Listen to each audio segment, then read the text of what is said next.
Et pour parler de ce grand événement sportif, on reçoit Monsieur Wu Zexi, un ancien haut diplomate sur ce plateau. Bonjour Monsieur Wu. Et Bonjour. d'abord, est-ce que vous pouvez nous présenter les Jeux mondiaux des militaires? Bon, alors, les Jeux, au départ, les Jeux ont été organisés pour commémorer le 50e anniversaire de la fin de la Deuxième Guerre mondiale et de la signature de la Charte des Nations Unies. Donc c'était en 1995. Bon, c'était les premiers Jeux. Après, bon, tous les 4 ans, on organise, voilà, les deuxièmes, les troisièmes. On en est au septième, voilà, cette fois-ci. Donc, comme vous avez dit, beaucoup de pays participent, la Chine aussi attache beaucoup d'importance, une délégation de plus de 550 militaires sportifs pour participer à ces Jeux. En effet, c'est un très grand événement. Donc c'est vraiment comme des Jeux olympiques pour les militaires. Tout à fait, tout à fait. Voilà. Et pourquoi organise-t-on un tel événement sportif parmi les militaires? Je pense que c'est une idée géniale. C'est une idée géniale parce que normalement on pense que les militaires sont faits pour s'entretuer. Or la guerre, c'est une absurdité de l'humanité parce que les êtres humains sont faits pour vivre ensemble, pas pour s'entretuer. Bon. Malheureusement, il y a des fous qui déclenchent des guerres et les autres sont obligés de se défendre. Du coup, il y a des armées, des militaires qui sont prêts à se battre. Bon. Mais ce n'est certainement pas une volonté de tous les êtres humains de voir éclater tous les jours la guerre. Bon. Et surtout, les gens ne veulent pas voir leurs fils, voilà, leurs frères, voilà, tués dans les champs de bataille. Bon. Alors, du coup, l'idée, c'est de promouvoir la paix. Promouvoir la paix, c'est-à-dire même entre les militaires qui sont professionnels de combat, voilà, il faut créer une ambiance d'amitié, voilà, de sympathie et de paix finalement, pour éviter justement la guerre. Voilà. C'est une absurdité de l'humanité, encore une fois, à cause de certains fous qui déclenchent la guerre. Voilà.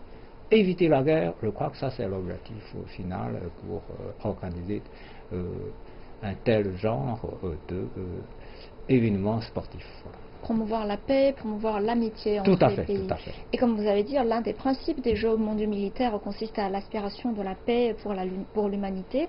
Mais d'après vous, les forces armées, que peuvent-elles faire pour la paix mondiale?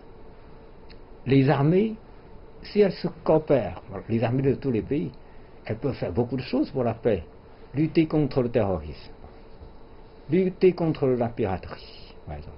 Et même en dehors des champs purement militaires, les armées, ce sont des forces puissantes et peuvent secourir la population sinistrée, par exemple, en cas de catastrophe naturelle.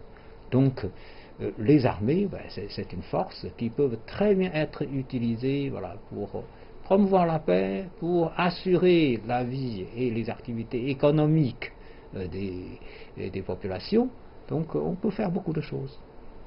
Et c'est la première fois que la Chine organise ces Jeux et le pays s'est activement engagé dans les préparatifs.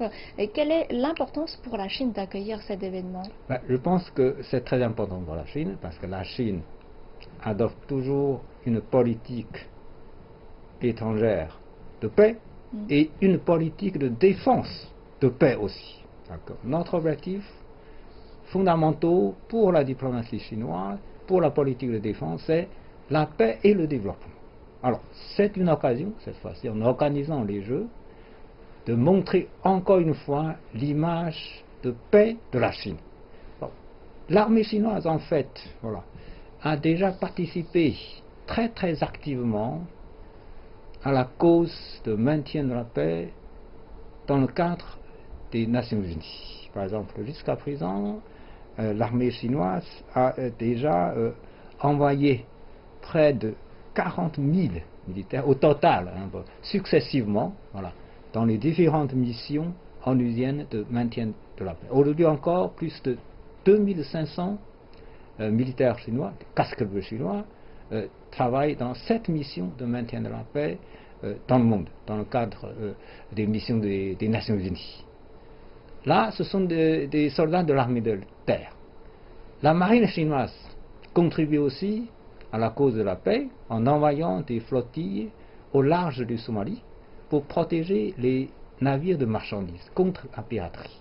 Bon, depuis 10 ans, voilà, la marine chinoise a déjà protégé plus de 6700 navires. Bon, ça c'est à la fois pour la sécurité des équipages, mais aussi pour assurer les activités de transport, donc économiques normales, voilà, de tous les pays.